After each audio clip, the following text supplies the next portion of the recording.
Hi, welcome back to Ariella University. I'm going to be teaching you today how to make a one-pot meal that I love, and it is chicken enchilada Suiza. Now, I'm gonna be real clear. This is not something that my family taught me to do. I'm Nicaraguan. We never made this at home. This is something that I enjoyed, and I kind of started making my own, and I'm going to talk about all the different ways that you can sort of customize it to you. But this is a really easy one-pot dish the way that I do it. Again, I'll go through some variations. And so the things that you need are chicken, and I'm going with frozen chicken tenders that are small enough that can just be thrown in the pan frozen. They are a lifesaver. If you're not good at planning, I am not good at planning dinner, or at least that way, like defrosting, it's a nightmare. So, okay, so we've got the chicken. I also use green chili enchilada sauce. Yep, green chili enchilada sauce. I probably won't use the whole can for this particular meal because I'm not going to make a huge amount. My son doesn't love it, so it's not all of us eating, but it does make good leftovers. I'm using tortillas, like part of what I have left over of tortillas, an onion. I'm going to put olives because I like olives. So this is my family. I'm going to do some grated cheese. If you have cheese, like a block of cheese, you can grate it. I'm using whatever this is, cheddar jack blend, but you can just do cheddar. I do kind of whatever I've got in the refrigerator. We're at the dregs at this point, so I want to use it. And then frozen corn. You can also add black beans to this recipe if you have black beans. I am going to do it in one pot, but I'm going to tell you how you can also do it as kind of a Mexican lasagna where you layer the tortillas and do the same fillings, the same basic concept. Did I mention sour cream? You need sour cream too. And an onion. I don't know if I said that. Whatever. So you can use these same basic fillings to make sort of a lasagna version of the same dish, but we're gonna throw it all in one pot. It's not pretty. It's really not pretty, but it is delicious. So we're gonna get going, and we're gonna start by dicing up the onion. Recently, I learned from somewhere that you could take an onion and cut off the bottom and plant it. Now, we've talked about doing that with other things. I've done it with green onions and leeks and celery. I had never done it with a regular onion, and I have tried to do it since it was mentioned that it could be done. Haven't been successful. Just not wanting to become a zombie in my zombie garden.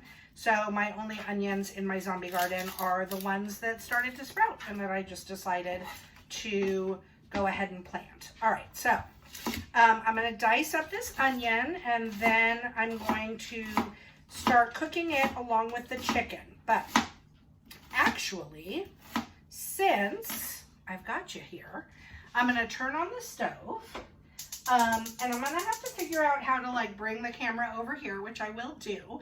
But in the meantime, this chicken is frozen. It's just frozen pieces of chicken tenderloin, which I just took out of the freezer, and I'm going to put right back in the freezer once I dump some in my pot. Now, my pot needs a little bit of oil in order to keep things from sticking to it. So I'm going to add some avocado oil because it's got a high smoke point, and that way, even if it gets super hot, it's not a problem. So now we're going to add some chicken. I'm going to do, let's see, I'm all frostbitten in here. It's a mess. It's going to be fine once you like add in all the stuff. And I'm just throwing them in whole and frozen. You can hear them. And I'm going to, once they are cooked a little bit more, I'll start cutting them up, and I'll show you how I do that. All right, so those are in there. I'm gonna put this in the freezer. Literally, there's ice coming off of the container because I'm a mess. So, all right, yeah, our freezer situation is problematic. Okay, so not the freezer inside. These were in the freezer outside, which is on an old refrigerator, and it's falling apart. So, all right, so here we go. Freezer inside's awesome.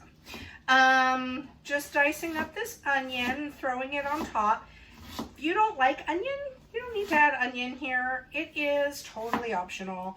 I like bulking it up with onion. I like the flavor that it adds and everything else. So I'm just gonna go ahead and throw it in on top of this chicken.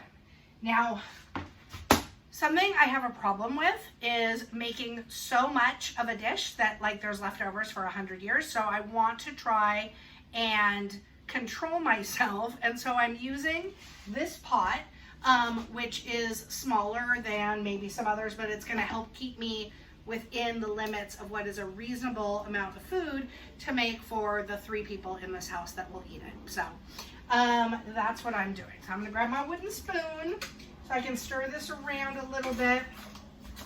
Chicken is hard as a rock. I'm gonna put that there.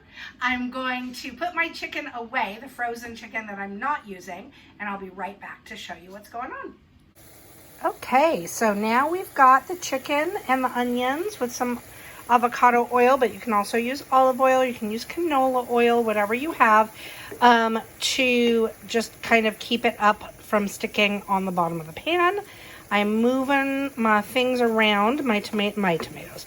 My onions are getting soft, and so is my chicken. So as I start to feel like it's starting to get thawed, I'm going to cut it up. And what I'm actually going to do is cut it with kitchen scissors.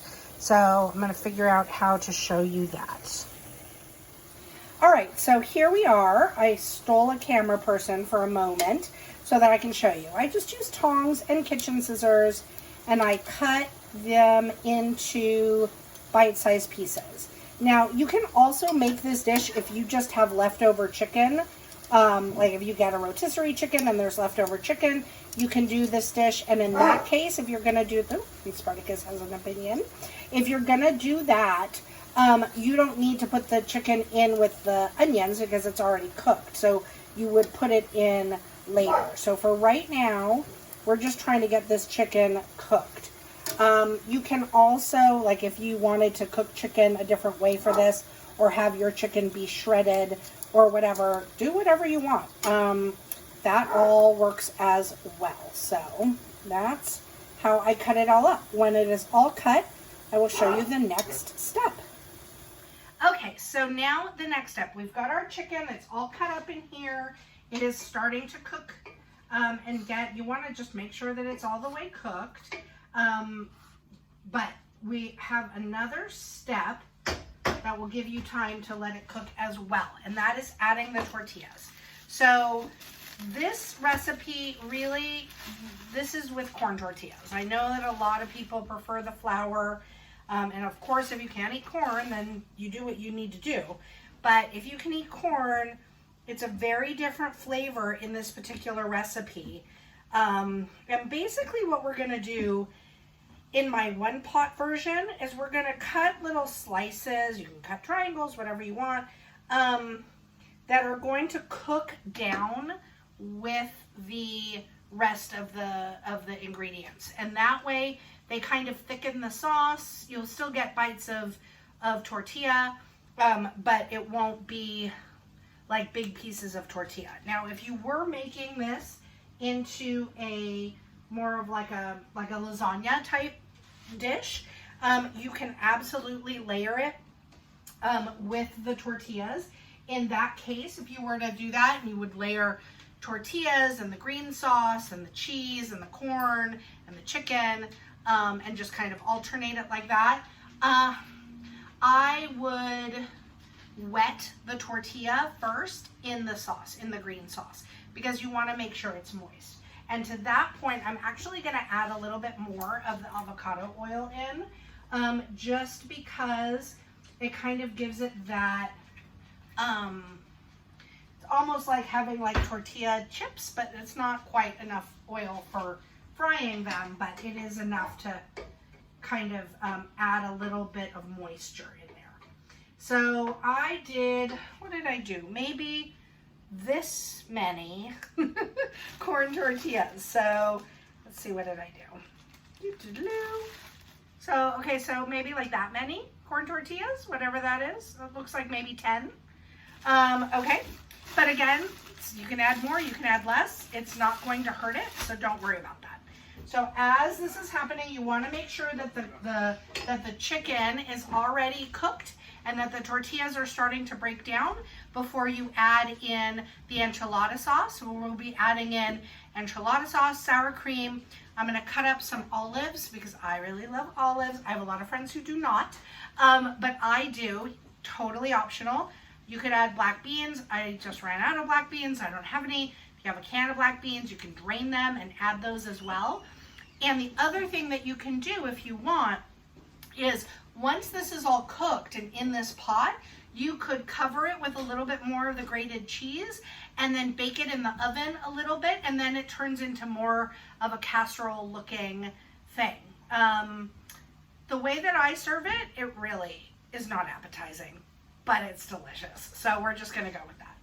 All right, so I'll be right back and show you adding the other ingredients to my pot. All right, so we're back to the pan. And as you can see, the tortillas are sort of falling apart. The chicken is cooked. And one of the other things I love about this particular meal is that it comes together really quickly. I have frozen chicken and I'm going to have dinner soon. So now I'm going to go ahead and add in some of this green enchilada sauce. And this particular meal is with the green. I like chicken with the green sauce and the corn tortillas. That's how I do. All right, so we're gonna stir it in. It'll start to kind of deglaze if you have anything still sticking on that bottom of that pot. And you're just gonna eyeball, oh, maybe I am gonna use all of it. Maybe there'll just be a little bit left. So we're gonna go ahead and you want it all to be wet because it will, the tortillas will start to soak up some of that moisture as well. Okay, and now I'm going to go ahead and add in the sour cream.